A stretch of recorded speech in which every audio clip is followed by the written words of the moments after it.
On va commencer tout de suite avec les conseils comics de juillet 2026. Comme vous allez le voir, il y a quand même pas mal de choses. Bon, bien sûr, plus de Marvel et de DC, enfin, du coup, plus de Panini Comics et d'Urban Comics, mais pas que. J'ai notamment glissé un petit Tankama pas piqué des hannetons.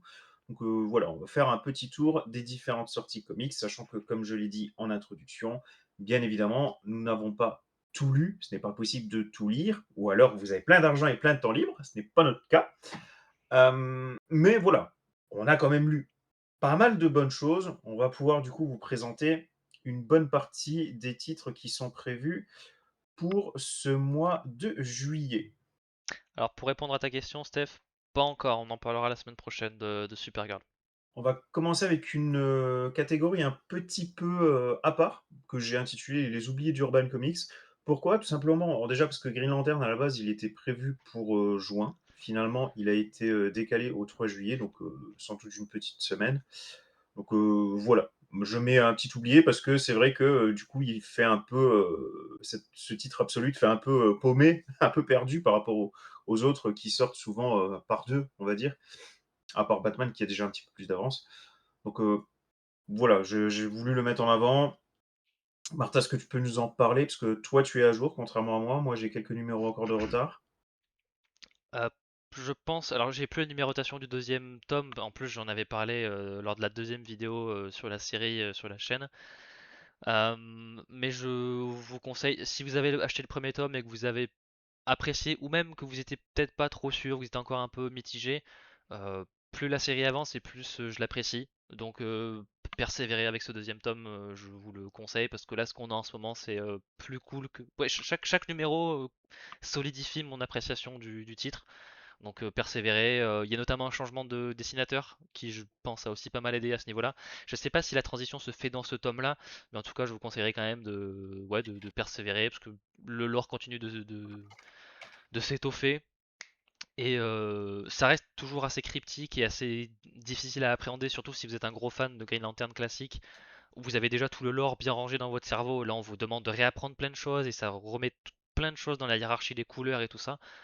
Je sais pas si c'est définitif ou temporaire le changement, mais en tout cas, ouais, continuez, c'est bien, c'est bien. Aussi, bah, un bouquin que j'ai mis dans la catégorie des oubliés, tout simplement parce que c'est pareil, le seul titre Supergirl qui sort en juillet. Il y en avait pas mal qui étaient sortis le mois dernier. Voilà, il y en a un qui se paume un petit peu en juillet. Donc c'est Supergirl The World, prévu pour le 10 juillet, 20,50 €. Je ne sais pas si vous vous souvenez du principe, donc dans le doute, je vous le rappelle. On l'a déjà eu pour Batman et Superman The World, enfin Batman The World et Superman The World. En gros, tu as un super-héros qui a un petit côté tout à coup globe-trotteur, donc tu vas le retrouver aux quatre coins du monde. Et l'intérêt, on va dire, l'originalité de ce titre, c'est que à chaque fois qu'il va dans un pays, l'équipe créative en question vient du pays concerné. Donc c'est-à-dire que là, par exemple, Supergirl est sous la Tour Eiffel. S'il s'agit vraiment d'une image du comics, ben, le chapitre là aura été écrit et dessiné par des Français.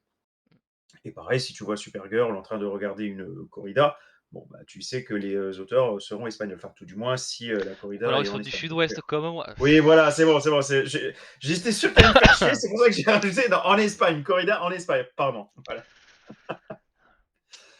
Donc, voilà. Alors, si vous ne connaissez pas, c'est quand même assez intéressant parce que vous allez voir, notamment en termes de partie graphique, des choses énormément différentes les unes des autres. Vous allez vraiment voir un panel de styles et de colorisation assez différents. Donc, c'est assez dingue sur ce niveau-là. Après, moi, pour avoir déjà lu donc, le titre de Batman et le titre de Superman, je suis à chaque fois resté sur ma faim.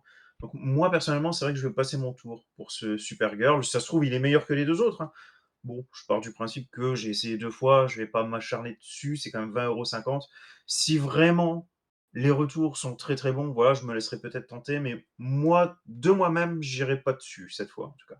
Par contre, si le principe vous avez plu par le passé, je pense qu'il y a aucune raison pour que vous passiez votre tour pour ce nouveau titre Supergirl. Ça, c'est plutôt évident. J'ai quand même souligné l'angle du destin de Supergirl plutôt risqué de l'avoir dessiné à cet angle-là, disons que voilà quoi. Disons que Bah, j'avais demandé d'autres choses à Urban. Ah quoique, je l'ai peut-être demandé celui-là, je sais plus. Il est encore un peu tôt pour l'avoir reçu, je sais plus. Passons. Catégorie suivante, les events. Alors, Marvel World, ça y est, on est, donc normalement, c'est dans ces fascicules que tu suis l'event One World Under Doom. Bon là, l'event est terminé, hein, au niveau de cette édition-là. Donc là, avec ce nouveau numéro-là, on est plus dans l'épilogue, hein. Donc, au niveau du titre vraiment principal pardon, One World Under Doom, c'est fini. Là, vous aurez plutôt, The Wheel of Doom, donc, qui fait d'une part, office de conclusion à One World Under Doom et qui, tout doucement, mine de rien, introduit aussi tout ce qui se passe après. C'est un numéro assez intéressant que j'avais beaucoup aimé. Donc, voilà, sachez que c'est d'ores et déjà sorti hier pour 16 €. Hier, on avait aussi la fin de l'ère de révélation, donc également pour 16 €. Bon, Age of Revelation, on en a déjà parlé quand même beaucoup, beaucoup de fois. Globalement, c'est pas super, super apprécié. Martin et moi, nous, on avait quand même beaucoup aimé. On avait quand même été bon public là-dessus, notamment grâce à des tie qui étaient quand même très, très sympas, qui étaient à chaque fois des mini-séries de 3 épisodes. Donc voilà, anecdotique, pas vraiment marquant, mais très distrayant quand même. Clairement, nous, on avait passé un bon petit moment dessus. Donc voilà, c'est le numéro 7 sur 7. Après ça, c'est fini et on passera à une nouvelle ère pour les X-Men et c'est pas peu dire.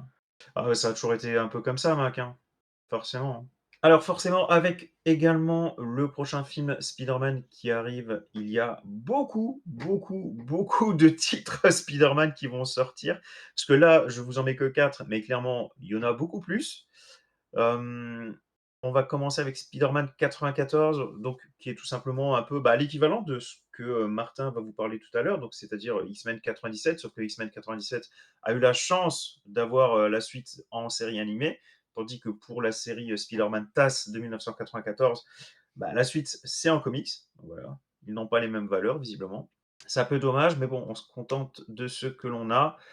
Au niveau de la partie, graphique, c'est du très bon. Tu retrouves, le design et les codes couleurs de la série animée, donc là-dessus, il y a vraiment aucun problème. Tu retrouves notamment le fameux, pantalon violet et le pull en laine, jaune bien épais de Mary Jane. C'est vraiment cool. Après, moi, c'est vrai que cette série, je l'ai un peu en travers de la gorge, tout simplement parce qu'il y a quand même, il faut l'avouer, un côté foutage de gueule, quoi, je trouve, hein. C'est-à-dire que, je sais pas si vous avez vu la série animée, mais clairement, en fait, elle se termine sur un cliffhanger, en fait, hein. Peter Parker, il part, dans des autres dimensions pour essayer de retrouver, Mary Jane aux côtés de, Madame Web et c'est vraiment comme ça que ça se termine, à peu de choses près, hein. Donc ça se termine sur un gros twist. Donc tu te dis: «S Ils font un comics, c'est la suite, c'est évident que c'est pour boucler du coup cette intrigue-là, entre guillemets, pour apporter une réponse. Et ben pas du tout. C'est effectivement une suite, mais ça n'a pas du tout vocation à répondre aux questions des fans qu'ils ont depuis 99, du coup 94 plus 5 ans, 99. Et c'est exagéré, enfin, c'est du foutage de gueule. Et pire encore, le scénariste a fait une déclaration où il dit un truc du genre, «Alors attention, on n'a pas répondu, hein, du coup, à cet élément d'intrigue, hein, c'est encore en suspens. C'est-à-dire que vous demandez comment, Peter a retrouvé, Mary Jane. Donc là, il l'a déjà retrouvée, hein. Il y a un petit saut temporel, vous les voyez de nouveau tous les 2 en action. Mais si vraiment, le comics marche et tout, bah, c'est pas exclu qu'on revienne dessus, qu'on fasse des nouveaux numéros et là, cette fois, on expliquera. Mec, putain, tu je sais que Marvel et DC nous prennent pour des vaches à lait, mais là, vous vous en cachez même pas, quoi. Mais sérieux, c'est du foutage de gueule, quoi. Donc, non, il est hors de question que j'achète le bouquin pour que tu aies peut-être une chance de cette fois m'apporter, les réponses que tout le monde attend, donc non, tant pis, voilà. Je c'est sympa, c'était très cool de les relire, mais je mettrai mon argent ailleurs, cher monsieur. Voilà, petit coup de gueule, désolé. Ah Pour, ouais, non, mais c'est clairement du chantage, quoi, enfin, ouais, pour information, je pense que tout ce qu'on aborde là dans la vidéo, dans la partie, vous pouvez le retrouver sur MDCU avec combien d'étoiles on a mis et peut-être des commentaires plus. Voilà, donc si vous voulez un avis peut-être plus tranché parfois. Et je me souviens bien avoir sûr. vu ton avis sur le Spider-Man 94 et être un peu étonné parce que c'était une note assez basse. Je me suis dit, oula, il a dû se passer un truc. Mais il me semble que tu en avais déjà parlé à un moment, je crois peut-être en VO. Oui, absolument. Bah, parce que j'avais lu que le premier numéro à ce moment-là et bah, j'en étais très satisfait et je pensais vraiment qu'on allait avoir une bonne direction, mais bah, Non. en fait, non. Sur le global, c'était pas aussi bien que le 1er numéro, même si c'était distrayant, c'était vraiment cool. Mais le côté foutage de gueule, là, ça m'a donné envie de clairement de massacrer le bouquin et effectivement, j'ai descendu ma note, je m'en cache pas, rien que par rapport à ça, quoi. Parce que, en fait, écrire des bonnes histoires, c'est bien, respecter le consommateur, en plus, c'est mieux, j'ai envie de dire. Ouais. Ça fait un fusil de Chekhov pour une partie prochaine sur le jeu vidéo. Respecter le consommateur. Bah, au bout d'un moment, oui, alors Ouais. pour Ouais. voilà, Panini Comics n'est pas parfait. C'est pas la faute de Panini Comics, là, clairement, c'est Marvel, hein, pour le coup. Là, clairement, du foutage de gueule, ouais. Spider-Man, j'enchaîne, hein, si tu as quelque chose à ajouter, surtout n'hésite pas, Je hein. crois que j'en ai lu Alors aucun dans la liste donc des OK, Spider-Man donc. je vais peut-être apporter une précision pour ceux vraiment qui nous suivent, sans connaître MDCU. Donc l'avantage de MDCU, l'avantage de Coast City. Pour Coast City, je pense qu'on peut mettre en place un échange et on développe quand même, je pense, un peu plus notre avis sur les différents bouquins. Tandis que pour MDCU, moi, c'est vrai que je vais quand même à l'essentiel parce que c'est Adrien qui nous donne le top départ en mode c'est bon, j'ai fini de référencer tous les bouquins, donc voilà, vous pouvez balancer vos commentaires. Donc ça sous-entend que d'un coup d'un seul, j'ai peut-être 15-20 bouquins à commenter pour essayer de guider les gens. Donc c'est vrai que j'essaie d'être le plus juste possible par rapport à ce que je pense. Par contre, il y a un petit travail à la chaîne, il faut y aller, quoi. 25 bouquins, si je mets 3 paragraphes à chaque fois, ça me prend une journée entière. Donc voilà, il y a un petit côté à l'essentiel. Chose que je fais peut-être un peu moins pour Radio City, puisque j'ai pas à écrire. Je blablabla, blablabla, ça va un petit peu plus vite. Maintenant, sur MDCU, l'avantage, c'est qu'il n'y a pas que nous deux. On est 5 ou 6 à participer. Donc, il y a des bouquins dont on ne parle pas là, qui sont peut-être abordés sur MDCU. Et puis, bien sûr, là, moi, par exemple, je vous ai parlé de Spider-Man 94, je viens de le démonter. Je sais plus, mais peut-être que deux autres collègues, en fait, sur MDCU, l'ont vachement apprécié. Donc, c'est peut-être intéressant, du coup, de suivre Radio City et MDCU, si vous avez le temps, bien sûr. Et si vous nous kiffez. Et nous aussi, on vous kiffe. Cœur sur vous. On enchaîne Spider-Man Noir, sorti le 8 juillet, enfin qui sortira du coup le 8 juillet pour 18 €. L'affaire Gwen Stacy. Alors j'avais lu que le premier numéro pour celui-là, donc là je l'ai rajouté, mais je ne pourrais vous parler que du premier numéro, qui était quand même très sympa. J'ai l'impression qu'on est quand même pas mal dans la continuité de ce qui a été fait auparavant, même si les auteurs ne sont pas les mêmes. Donc je pense que ceux qui apprécient l'univers noir de Marvel ne seront pas perdus. Donc voilà, je ne peux que vous le conseiller si vous avez aimé les autres titres noirs jusque-là. C'est plutôt cool. Petite parenthèse, sachez qu'il s'agit là vraiment de la toute dernière série US, donc celle qui est sortie en 2025. Ça sous-entend également que c'était jusque-là un inédit en France, hein. Donc même lorsque vous achetez le Spider-Man noir de poche du côté de Panini Comics, vous avez tout sauf cette série-là. Donc voilà, si vous avez le poche par exemple et que vous aviez tout aimé par le passé, n'hésitez pas à prendre celui-là pour compléter. Réédition de Je suis Spider-Man. Donc je ne sais pas si vous voyez en petit, j'ai mis les images des anciennes éditions de cette anthologie Je suis Spider-Man parce que ça fait quand même pas mal de fois qu'il le propose. Bon, en même temps, forcément, l'anthologie est super efficace. Spider-Man, bah, c'est Spider-Man. Donc, voilà, nouvelle réédition, 8 juillet, 27 €. Moi, c'est une anthologie que j'aime beaucoup, qui a l'avantage de vous proposer des numéros, on va dire, qui sont pas forcément cultes, mais qui sont jugés importants dans l'histoire de Spider-Man et malgré les apparences, c'est pas tout à fait pareil et je pense que cette approche est, pour le coup, plus intéressante. C'est peut-être des numéros que vous avez moins, l'occasion d'approcher, donc je pense que c'est, du coup, une excellente idée. Des, numéros de comics qui sont en plus entrecoupés par des éditos de l'équipe créative de Panini Comics. Voilà, c'est quand même toujours extrêmement intéressant et puis ça peut partir vraiment dans toutes les directions, hein, ces éditos, hein. Donc ça peut être sur le personnage de Spider-Man, sur son entourage, sur ses ennemis, mais ça peut être aussi, pourquoi pas sur, ses pouvoirs ou des choses comme ça, hein. Ça peut aller, très, très loin. Moi, pour, le «Je suis Venom», j'avais fait un article sur les autres incarnations, en fait, du symbiote où, voilà, pour vous donner un titre d'exemple, on peut vraiment varier les plaisirs dans ces anthologies, hein. Par contre, c'est petite précision, c'est pas forcément le cas dans tous dans dans tous les «Je suis» proposés par, Panini Comics, mais là, pour le coup, pour Spider-Man, il y a quand même pas mal de numéros, de la collection, de la série, mère The Amazing Spider-Man, la série historique et ça sous-entend que si vraiment vous faites la collection des intégrales Spider-Man, faites bien attention quand même. Regardez bien le contenu précis de «Je suis Spider-Man» parce que sinon il y a quand même de grandes chances que vous alliez vous taper beaucoup de doublons et bon, c'est quand même 27 €. Et je sais pas, imaginons il y a 13 numéros, si dans les 13 il y en a 8 que vous avez déjà parce que vous avez les intégrales jaunes, c'est peut-être un peu con. Donc voilà, je préfère quand même, prévenir. Toujours le 8 juillet pour 18 €, The Amazing Spider-Man, la déchirure. Je sais plus, est-ce que tu l'avais lu toi, ou Ah, pas du tout? OK.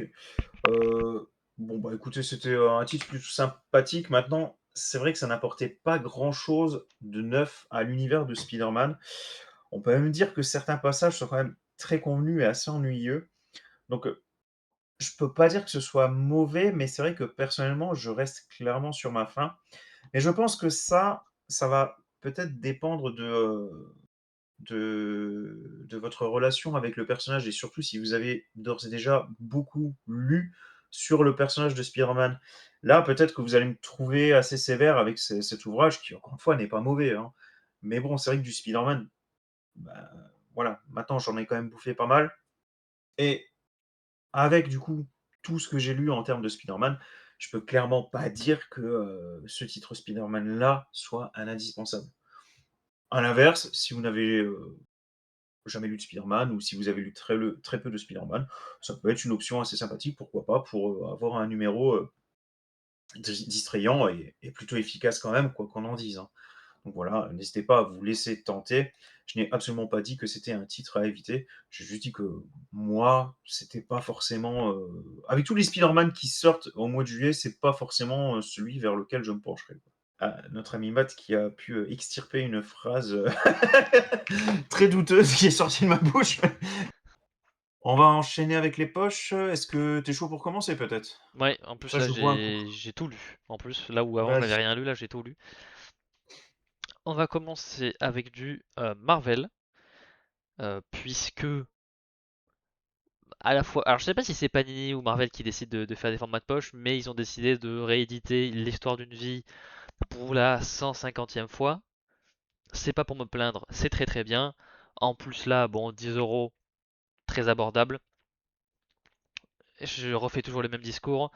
Pour moi, les œuvres de poche qui sont vraiment adaptées à ce format-là, il n'y en a pas tant que ça, parce que ça veut dire des dessins beaucoup moins grands que d'habitude. Bon, pour l'histoire d'une vie, c'est pas le crime le plus impardonnable, on y reviendra après côté d'ici. Donc voilà, je peux vous conseiller d'aller sur ce format-là si ça vous intéresse, mais c'est vrai que comme à chaque fois, moi j'aime bien quand les dessins ils sont gras, mais ça c'est voilà, j'ai mes habitudes, je sais que les comics j'aime ça, donc voilà, ça remplit pas vraiment l'attrait du format de poche. Il n'empêche que quand même l'attrait principal de l'histoire d'une vie, c'est quand même son concept narratif, puisque là on suit la vie de Peter Parker à travers les décennies. Et là, il n'y a pas d'histoire bizarre de sans cesse en train de rajeunir parce qu'il faut que la publication soit toujours les mêmes, etc. Là, c'est vraiment le concept de chaque numéro est espacé de 10 ans et on voit Peter vieillir en temps réel. À chaque numéro, hein, voilà, on commence dans les années 60 avec la guerre du Vietnam. puis on fait 70, 80, 90, 2000, je crois qu'on va jusqu'au 2010 si je me dis pas de bêtises. Et on voit un petit peu toute l'évolution de Peter, de sa mythologie, de ses amis, de ses amours, de ses ennemis. Enfin voilà, et c'est un concept très cool, bien utilisé. Enfin vraiment, ça remélange plein d'éléments de la mythologie de Spider-Man d'une façon intéressante. Ça va fusionner certains éléments de manière assez intelligente. Ça va aller sur parfois les mêmes terrains que la continuité principale avait pu faire à l'époque, mais sous un autre twist. Enfin voilà, toute la question du symbiote est pas traitée de la même manière.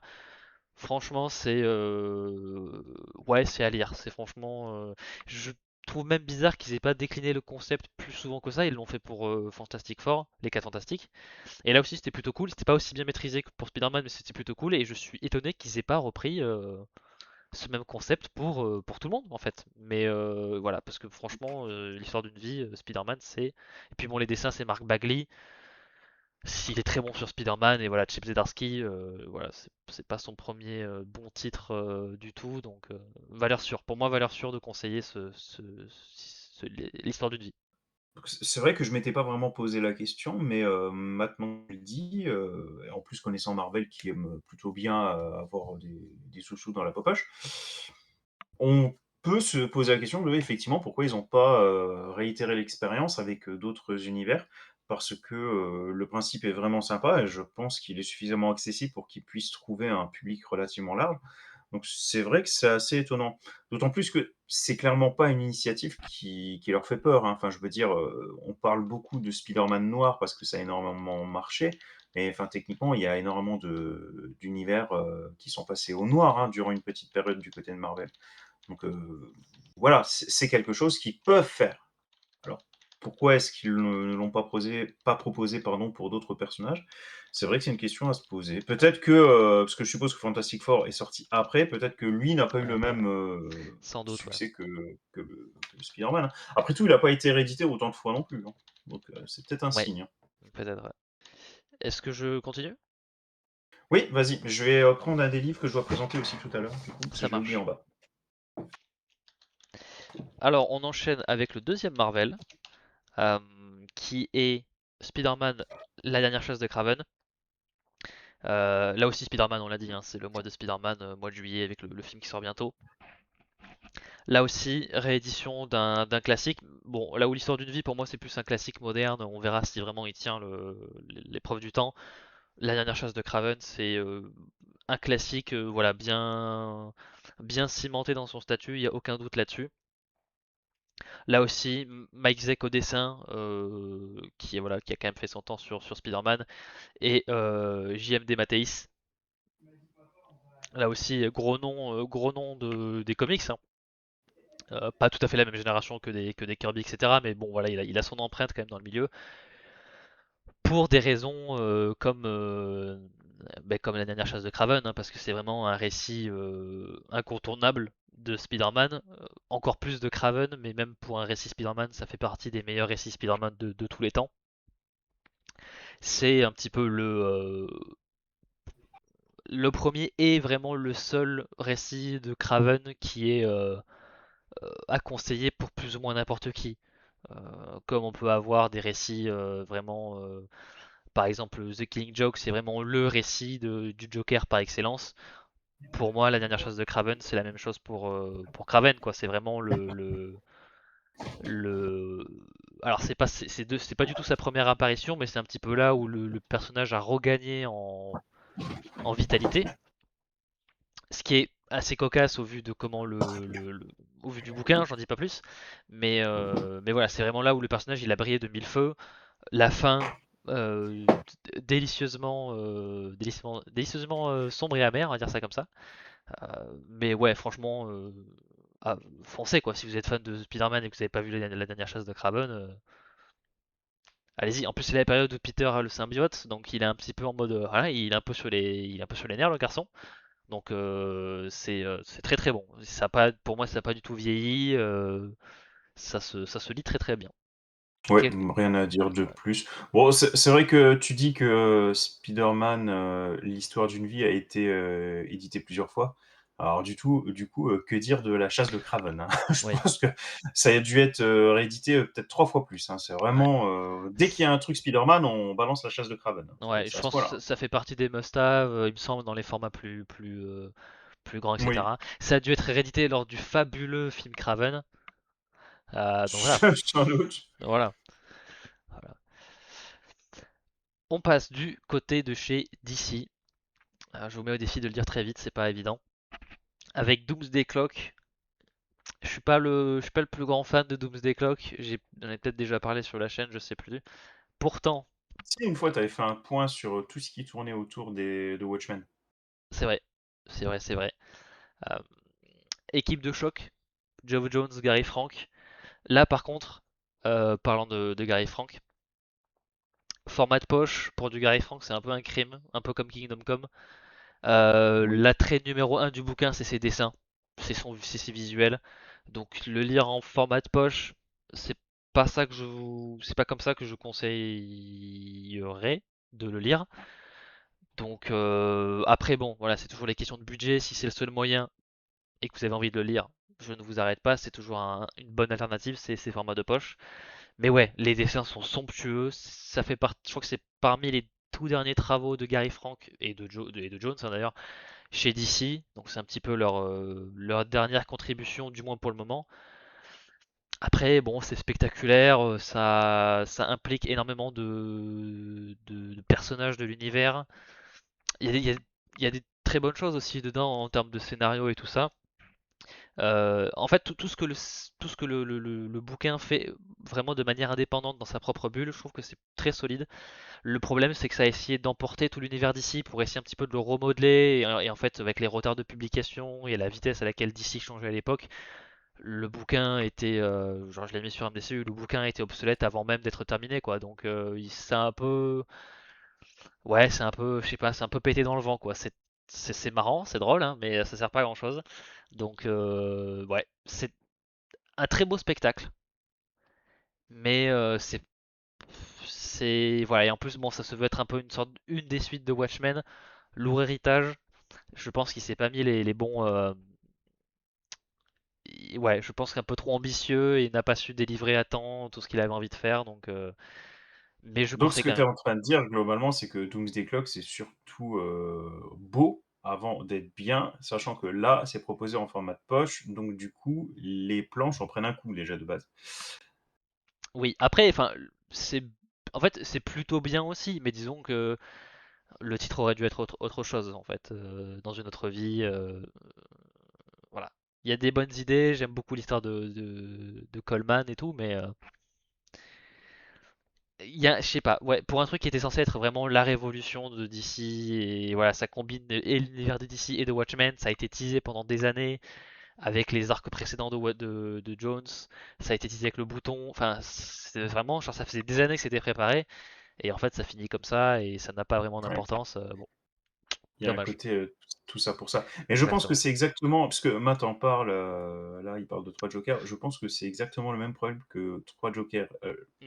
Le Ouais. problème, c'est pas tant que les œuvres sont catastrophiques ou sont des purges. Le problème, c'est que, DC en a fait des caisses en amont et donc forcément, quand tu te retrouves après avec ça, c'est un peu compliqué. Parce que Geoff Jones, du coup, il était scénariste des 2, hein. Il en avait fait des caisses aussi pour les 3 Jokers, hein, en mode, ça va être, c'est bien dans la continuité, vous allez avoir 3 Jokers, vous allez voir, ça va être Ça va tout incroyable, ça va être ci, ça va être changer, ça. Il ça va y va avoir changer. un avant, un après, machin. Putain, tu lis, alors moi je vous trouve j'ai toujours trouvé les gens assez sévères, j'ai plutôt bien aimé, mais par rapport à ce qui a été annoncé, tu dis: «Mec, Mm. non». Et enfin, dernier format de poche dans cette page avec Injustice année 2. Là, pour le coup, le côté format de poche me choque un petit peu moins. Les dessins sont bien, hein, il n'y a pas de. Ouais, ils sont agréables à voir. Oui, ils sont très bons. Alors, je vois. Alors, Bruno Redondo, très bon initiateur, et je pense qu'il se prête plus au format de poche parce qu'il a un style beaucoup plus simpliste. Je dis pas ça de manière péjorative, bien sûr, mais il a un style peut-être plus 2D, là où voilà, Gary Frank est peut-être plus dans un truc beaucoup plus détaillé. Donc Redondo dans les formats plus petits, ça pose pas de problème selon moi. Euh, Mike S. Miller, là aussi ça va en format de poche. Petite parenthèse, Mike S. Miller, connard. Bon dessinateur, mais connard. Ah tiens, ça, Euh, je savais pas ça. voilà, mais il me semble qu'il fait partie du Comics Gate, enfin il est dans ces mouvances-là, donc bon Ah. bref. Euh, voilà. Sinon après niveau histoire, alors je sais qu'il y a beaucoup de gens qui vraiment n'aiment pas du tout Injustice parce que ça vraiment ça montre les pires travers que les gens peuvent accorder à Superman et toute la tendance de ah c'est encore un Superman méchant, d'accord. Je suis d'accord, mais là c'est pour moi c'est le meilleur exemple où Superman n'est pas juste un connard fini, ou en tout cas ça le devient de manière progressive. Et c'est vraiment exploiter le format de l'Elseworlds à fond. Et en plus, ouais, il me semble que c'est l'année 2 et 3. Pour moi, c'est vraiment l'apogée du titre. On va chercher des trucs un peu cosmiques, des trucs un peu voilà avec les lanternes. On va aller chercher un petit peu des trucs inattendus parce que voilà, c'est Batman qui essaie de trouver des solutions pour essayer d'empêcher la montée au pouvoir de Superman. Et en fait, plus il est désespéré, plus il va sortir des trucs de son cul parce que il a que ça comme solution. Et ça sort des solutions très inattendues parfois. C'est vrai qu'il y a tout le truc de Nightwing qui a fait aussi très polémique. Mais voilà, donc je comprends qu'il y ait des éléments qui vraiment qui rebutent pas mal de fans. Moi j'ai bien aimé parce que je pense que je fais abstraction et parce que c'est une continuité alternative. Fais-toi plaisir. Ils se font plaisir, ils vont vraiment pousser le concept à fond et ça fait vraiment un récit de Superman qui est pas Ouais, juste cliché et devient méchant quoi. On je creuse un pense qu'il peu faut quand là-dessus. même, garder à l'esprit que, les mecs d'habitude quand on prend cette direction-là au niveau des univers alternatifs, souvent Encore pire. c'est vite fait, bien fait, quoi. Ouais, C'est ouais. extrêmement popcorn, extrêmement facile et extrêmement, pas prise de tête, quoi. Là, Tom Taylor, bon, je veux pas dire que non plus qu'il s'est crevé le cul, c'est pas ce que je suis en train de dire. Mais quand même, il a construit son récit, il y a de bonnes idées, ça va quand même loin. Donc, quitte à prendre un concept qui ne plaît pas forcément, enfin qui plaît beaucoup, mais qui se fait souvent massacrer un peu par les fans de la première heure, autant quand même essayer de mettre toutes les chances de son côté. Et je trouve que c'est un peu ce qu'il a fait quand même avec son Injustice. Personnellement, je pense que c'est vraiment l'un des tafs que j'apprécie le plus de Tom Taylor. J'ai bien plus apprécié Injustice que son DC Vampire, quoi, Deceased. par exemple, quoi. Deceased, par exemple. Ah oui, c'était DC pas lui, DC Vampire c'est Vampire. Tynion. Oui, bon, c'est des vampires, des zombies. Ouais, Donc tout ça c'est des Deceased, morts vivants ça. effectivement, que j'ai, bah non, mais c'est encore pire alors, parce que Deceased, j'avais vraiment pas aimé, quoi. Tandis que DC Vampire, c'était ouais. Ah, moi c'est Deceased, l'inverse. j'avais pas du tout aimé, quoi. J'ai pas aimé Ah ouais? Vampire, mais j'ai bien aimé Deceased. Je pense que j'ai peut-être plus préféré Unkillables dans Deceased que la série Ah, moi principale, aussi! mais ah bah voilà. C'est le Unkillables, j'avais beaucoup, beaucoup aimé. Ouais, Absolument. ah ouais. Mais bon, c'est un mini tome par rapport à l'ensemble Deceased, quoi, hein. Écoute, Mac, je vais te casser la gueule, mais pas tout de suite. Tu commences à me rappeler des choses qui me déplaisent. Et voilà, je suis pas content. Et oui, Matt, je suis d'accord, Deceased supérieur à DC Vampire.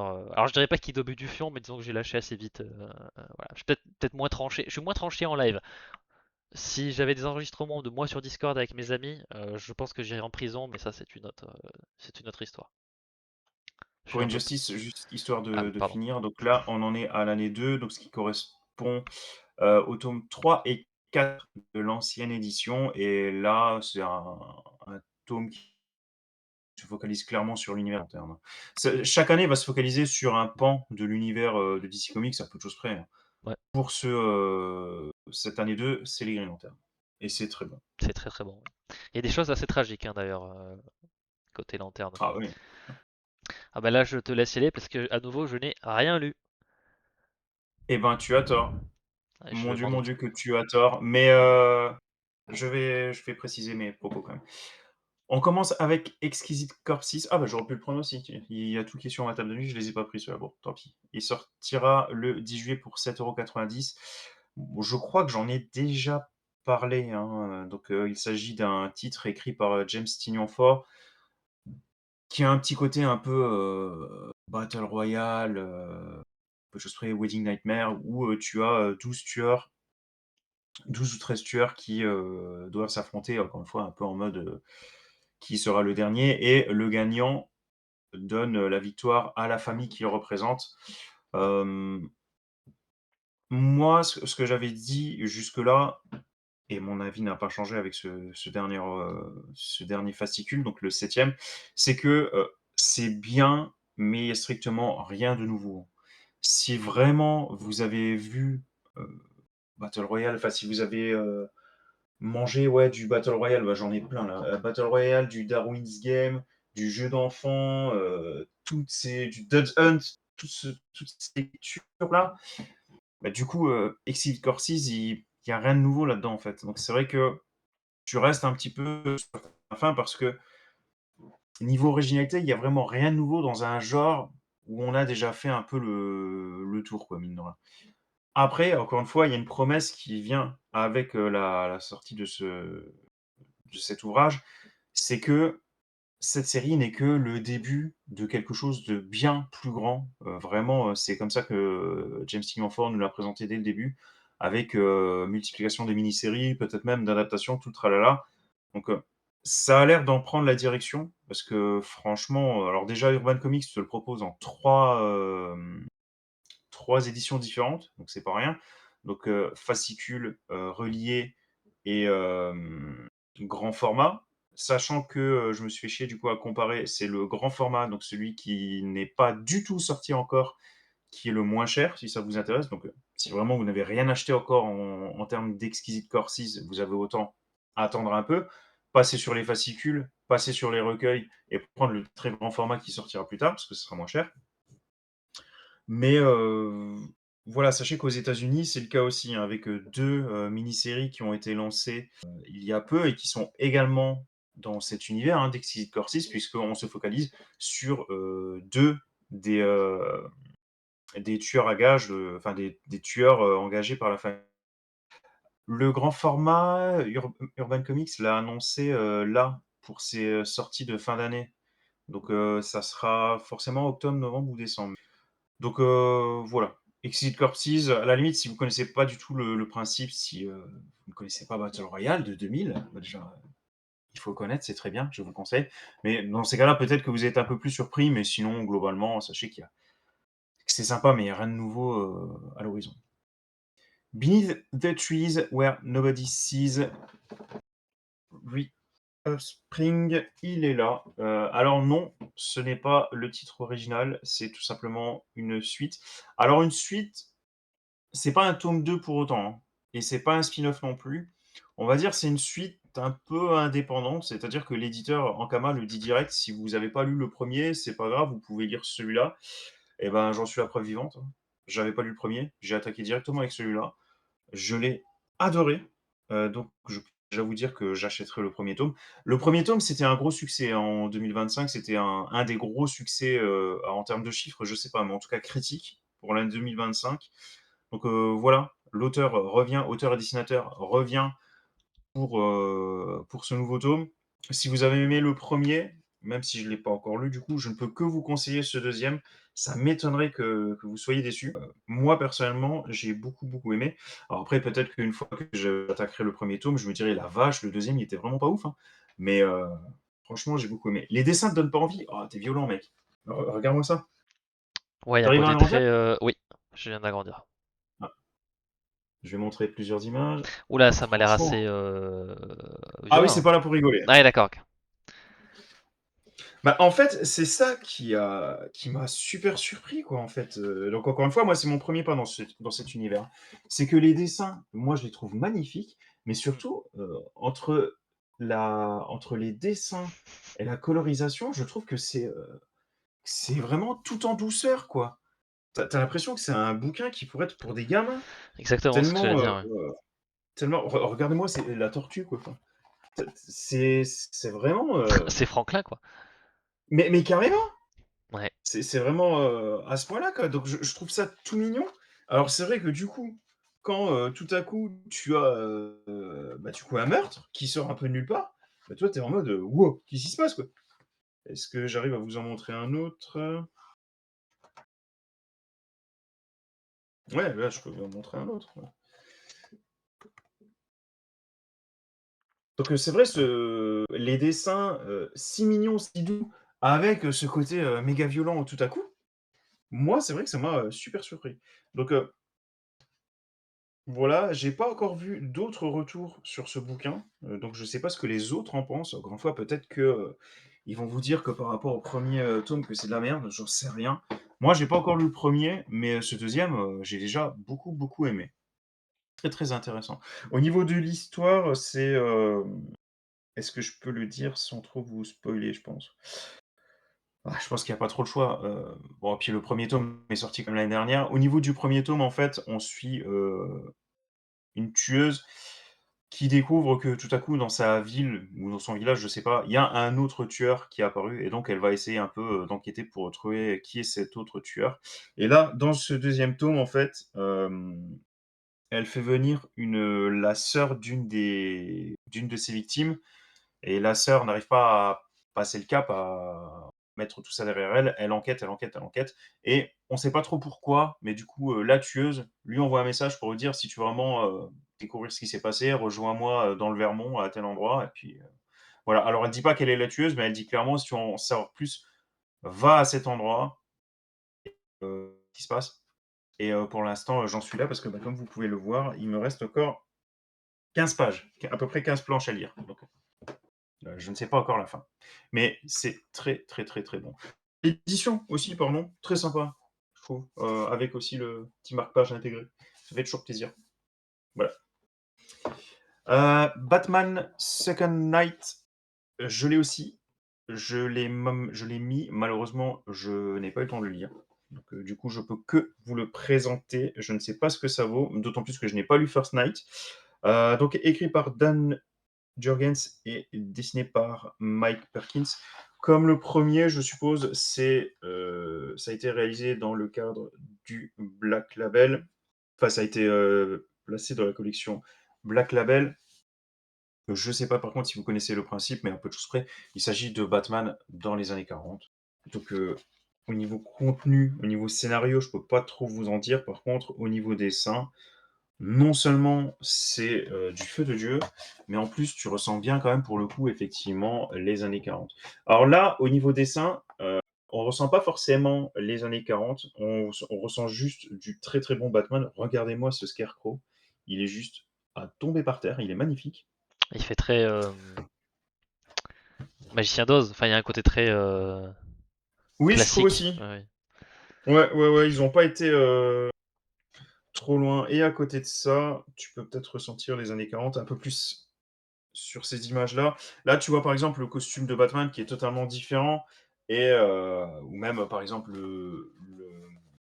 les tenues vestimentaires des personnages ou bah, tout simplement le véhicule, quoi.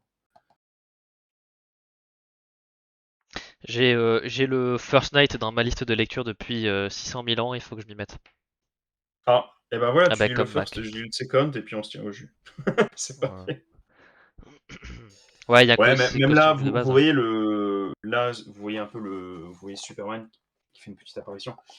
Son costume fait vraiment un peu, à l'ancienne, quoi. Mm. Vous Bah même, avez, même celui limite de plus Batman avec de bien sûr, bien les sûr. oreilles. Ouais, ouais, ouais. Batman aux Donc, grandes oreilles. voilà, sachez qu'il sort très prochainement. Pour Second Night, oui. Maintenant, ça reste la suite de First Night. Donc, First Night, à la base, c'était supposé être une mini-série qui se lie indépendamment. Maintenant, je pense qu'elle a suffisamment fonctionné pour que, du coup, DC Comics en propose une suite. Je pense que c'est aussi simple que ça. First Night avait quand même bien marché, hein. Je pense que tu peux encore le trouver. Attends, je vais regarder quand même vite fait. Non, mais Parce que sinon je par mettrai contre, mon plus beau chapeau de paille. Yar, mais on verra. Mais si je peux le lire en physique, ça m'arrangerait. Parce que First Night est encore sorti. Il est graphiquement. encore dispo, ouais. Ouais, ouais. Il est encore disponible. Peut-être Et que je j'irai me le commander sur BDFUG, site partenaire de MDSU.com, ou si vous passez par le site MDSU, vous pouvez nous soutenir par la même occasion. Hop là. absolument, absolument, absolument. N'hésitez pas. Et d'ailleurs, toute la liste des comics dont on parle, vous pouvez directement les acheter depuis l'article de la sélection MDCU de juillet. Vous pouvez directement les acheter depuis BDFUG là-dessus, donc c'est tout bénef. Pour vous, c'est plus simple. Pour nous, ça nous ramène un petit peu de sous-sous dans la poche. Pour le site, hein, on va pas se payer les jets privés avec, vous inquiétez pas. Bah, on risque pas puisque BDFUG nous donne des chèques cadeaux, non pas des sous. En plus, oui. Oui. Donc, grâce à vous, nous allons voyager. Alors nous allons voyager à travers nos lectures, Le mais nous voyage de allons l'esprit. voyager quand même. Et nous vous remercions 1000 fois si vous nous soutenez, bien sûr. Heu Voilà, mois de juillet, ça sera également, vous en avez parlé un petit peu dans le chat, auparavant, ça sera la relance, mutante avec, Shadows of Tomorrow. Ça fait déjà quelques mois, hein, que ça a été lancé aux États-Unis. Nous, on en a parlé quand même pas mal de fois parce qu'on a couvert, je pense bien 5 ou 6 titres différents, Mm. à travers, les numéros 1 de la VO. J'avais aussi fait un sujet spécial Shadows of Tomorrow, donc voilà, ça arrive en France. 1er juillet pour 16 €, vous avez je crois, 4 ou 5, numéros. Alors, vous avez pas forcément que les numéros dont on vous a parlé parce que nous, en fait, on a fait le tour des nouvelles séries qui étaient lancées dans le cadre de Shadows of Tomorrow, puisque c'est le principe des numéros 1 de la VO. On parle des numéros 1. Mais, bien sûr, même s'il s'agit d'une relance mutante, ils n'ont pas tout remis à zéro. Donc je ne sais plus quels sont exactement les titres concernés, mais tu as des titres, X-Men qui continuent et tu sais juste que, par exemple, à partir de j'en sais rien, mais à partir de X-Men 54, Shadows of Tomorrow commence, voilà. Donc ces numéros-là, ces numéros, 54 ou 38 ou je sais pas quoi, on n'en a pas parlé. Nous, on a commenté que les, nouvelles séries où, globalement, on en était plutôt satisfait, même s'il y avait quand même des hauts et des bas. Mais bon, voilà, sachez que ça arrive avec un mélange de nouvelles séries lancées véritablement dans le cadre de Shadows of Tomorrow et de la continuité des anciennes séries un peu plus, historiques. Voilà. Niveau tarif, vous avez le choix, donc c'est sorti hier, soit 16 €, soit 16 plus 6 €, 6 € si vous voulez une variante cover. Voilà, si vous avez plein de sous. Sinon, le contenu est bien évidemment identique. Donne-moi une seconde, je vais vérifier parce que c'est quand même pas possible. Il doit y avoir autre chose de différent. Peut-être que je suis en train de mal juger parce que j'ai peut-être oublié un élément. Ouais, elle est Alors, sympa la variante cover, hein, mais bon, 6 €. ça un dessin, ça vaut pas si mal. Putain, non, il y a rien qui change, le contenu est le même, hein. Nice Panini. 6 € de plus pour un dessin différent, mais putain, mais vous êtes complètement fou. Ah bah, peut-être que le collector, il est en format cartonné, ça, j'ai pas l'info. Enfin, quand même, passer de 16 à 22 €, quand même. Ah bah, le contenu reste identique, ça, Ouais, mais bon, 6 € j'ai pour oui. du cartonné sur un. Ouais, je sais pas. Ouais, c'est ça la différence. C'est 6 hardcover. balles en de plus, pourquoi? Parce que tu as une image différente et c'est, pas softcover, c'est hardcover. C'est un Ça peu fait, cher payé, quand même. je suis pas sûr que la production du bouquin leur coûte 6 € de plus, à eux, mais bon, Je sais pas. passons. Après l'initiative est belle, comme ça tu essaies de plaire à tout le monde, ça je dis pas, c'est plutôt chouette, mais putain le tarif, mais vas-y quoi. Bref, passons avec un truc, voilà, qui coûte moins cher, les omnibus, 80 balles.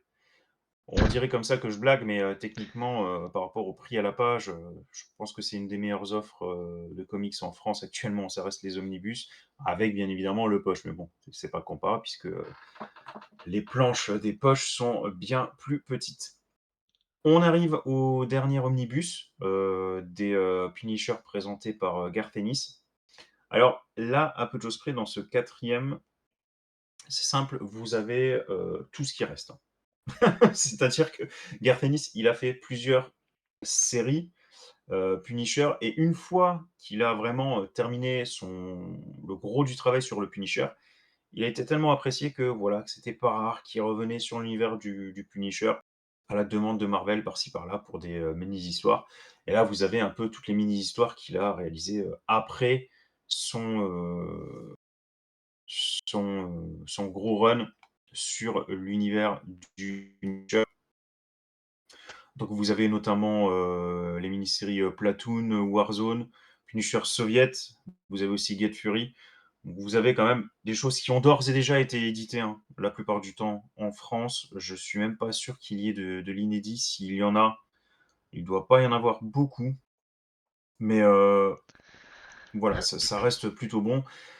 Après, c'est vrai que le taf de Garfinis sur l'univers de Punisher, il était si exceptionnel qu'auparavant, que là, pour ce 4e omnibus, on peut peut-être être un peu déçu. Ça, je pourrais à la limite le comprendre. C'est vrai qu'on est un peu en dessous par rapport à tout ce qu'il avait fait auparavant. Maintenant, ça reste de très, très bonne facture, hein. Si vous avez lu des fois d'autres scénaristes sur le Punisher, il y en a certains, ils n'arrivent pas à la cheville de ce 4e tome de Garth Ennis, hein. Donc, clairement, voilà, je ne peux que vous le conseiller quand même. Et ça va peut-être être, pour ma part, être enfin un coup de pied au cul pour que je lise les 3 omnibus qui sont encore chez moi. J'ai lu que la moitié du premier, les autres sont sur ma table de nuit, j'avance pas, mais en même temps, vous me comprenez les gars, je pense. Tu as le choix entre lire, imaginons, d'avancer un peu partout, de lire, 2 mangas, un peu un roman, 2 comics et peut-être, 2 softcovers ou un omnibus. C'est chaud, quoi. Franchement, c'est chaud, quoi. Ouais. Bah, c'est Donc pour ça que je commence des séries qui font que une ou deux saisons et que pourtant il faut que je regarde Better Call Saul depuis 6 ans et ça fait 5 saisons, donc c'est long. Donc j'ai la flemme. C'est pareil. ouais, oui, ouais, oui, tu me diras, c'est un peu oui, c'est un peu il faudrait que, bah, toi comme moi, qu'un jour on est en mode: «Bon, on arrête, le reste et boum, on tape dedans» et il faudrait que je le fasse, hein. Ouais. J'aimerais bien voir la tête de ta table de nuit, hein, parce que j'ai l'impression que t'as 14 bouquins dessus. Bon, il faut que je le lise, hein, et puis brrr, brrr, et ça monte. Non mais je pense que c'est peut-être la semaine prochaine, en tout cas, c'est un projet que j'ai. J'en ai parlé déjà avec ma femme parce que je dis que je il me faudrait quand même un coup de main. Quand je dis ma pile de lecture, en fait, j'en ai plusieurs. J'ai une pile de lecture prioritaire qui est, bah, tout simplement les services presse qu'on m'envoie et puis, bah, ce que moi j'aime. Mais j'ai d'autres piles de lecture. Mais là, pour la déconnade, j'aimerais bien faire une vidéo où je fais vraiment lecture au sol en mode, pyramide, quoi. Et du coup, bah, je lui ai, demandé un coup de main, bah, soit pour qu'elle s'occupe des gosses pour pas que la pile leur tombe dessus parce que, je pense que tu te prends, Tu te prends un omnibus Garcenis sur la tête, aïe tu quoi. te bah, tu as plus de gosses, quoi, c'est Ouais, aussi ouais. simple que ça, quoi. Donc voilà, soit qu'elle s'occupe des gosses, une petite demi-heure, le temps que je fasse ma pile, soit, bah, qu'elle m'aide à faire la pile très rapidement, que je filme et qu'après on mette tout en place, quoi. Mais ouais, franchement, je pense que ça peut être assez marrant et je me suis dit le faire une fois par mois, juste pour voir à quoi ressemble la pile, si véritablement elle évolue ou pas, ou si c'est un fait avéré, si le lecteur de comics est maudit et qu'en fait, il n'avance jamais. Je suis curieux, j'ai hâte de voir ça. Faudrait essayer, ouais. C'est Faudrait que j'essaie. le rocher de Sisyphe, hein, quand on lit des trucs, sauf que ben on achète des trucs et du coup le rocher retombe et puis on remonte la pente, on relit des trucs, sauf qu'on a racheté des trucs. Mais bien sûr, mais par Voilà. exemple, typiquement, c'est ce qui s'est passé avec ça, avec, Beneath the Trees, quoi. Enfin, j'ai demandé à Ankama: «Envoyez-le-moi» parce que je me suis dit: «Bon, ça craint, enfin, il y a quand même plein d'éditeurs en France». Je suis en relation avec des éditeurs, ils m'envoient des bouquins qui sont même pas des comics et je chronique sur, DCU. Ankama, ils me disent ce qu'ils proposent, je leur dis jamais oui. Putain, les pauvres, ils proposent un comics et je vais pas leur répondre. Enfin, les pauvres. Ça les arrange, enfin, je veux dire, je pense, mais donc, heu, donc voilà, je leur ai dit: «Bon, envoyez-moi, on va tester», mais du coup, dès que je l'ai reçu, je l'ai attaqué direct en mode: «Bon allez, ça a l'air mignon, aussitôt lu, aussitôt fait», comme ça après je reprends entre guillemets «les choses sérieuses» parce qu'au début, j'y connaissais rien moi à cet ouvrage-là, puis bah, finalement, je vais être bon pour acheter le premier tome et bah, ça arrive très souvent ça aussi, j'adore. Merci Ankama. Moi je vous Ankama, conseille H-Y-O. peut-être pas de quoi faire péter le porte-monnaie non plus. Je crois que j'en avais déjà parlé hein, pour le premier tome, mais Eh, je à nous ferai. 2, ça fait 100 balles, hein, s'ils ont une grand-mère sympa, ça passe. Ouais, exactement. Si vous êtes suffisamment sympa, vous l'apportez à boire pendant la canicule, vous lui savez sauver la vie, vous lui demandez son PEL, et voilà. Ah genre, le truc Euh, pas du tout désintéressé: «Tu veux de l'eau mamie? Hein? Eh ben moi je veux mon omnibus Punisher tome 4». Non voilà. mais le gros Dites-vous que enculé. après vous pouvez ne pas le faire et peut-être hériter de la maison, mais ça c'est un autre, ça, c'est un débat. Euh, Oh vache! Non mais ouais, c'est bon. Moi les grands-parents j'en ai plus, donc maintenant je tire sur ceux de tout le monde, hein. Brrr. Plus et c'est c'est de. c'est c'est toi qui aimes les vieux de nous 2, bah dis donc. Ouais, mais si je les connais pas, je m'en fous. Si on m'a fait apprendre à les attacher, là c'est compliqué. 19 € le 8 juillet, donc dans moins d'une semaine. Le tome 2 de l'héritage de Vador. C'est peut-être la. Ah non, oui, j'en avais déjà parlé, je pense, en numéro 1 de la VO. J'avais déjà parlé de la série. Voilà, c'est la série sur Kylo Ren. Les séries Star Wars, il y en a beaucoup des comics sur Star Wars, il n'y en a pas beaucoup qui réussissent un petit peu à attirer mon attention. Ça, c'était l'un d'entre eux, oui, un des titres qui a un petit peu attiré mon attention. Voilà, ça retrace un petit peu le parcours de Kylo Ren pour essayer un petit peu de s'approcher de l'aura de Vador, comme disent les jeunes. Et oui, c'est une des meilleures séries de Star Wars des quelques récentes années. C'est pas très étonnant, il y a Charles Soule au scénario. Charles Soule sur Star Wars, c'est toujours très très bon. Donc voilà, si vous êtes fan de Kylo Ren ou de Vador, allez-y. Voilà, même si vous êtes fan de Star Wars de manière globale, c'est une bonne lecture, un bon moment.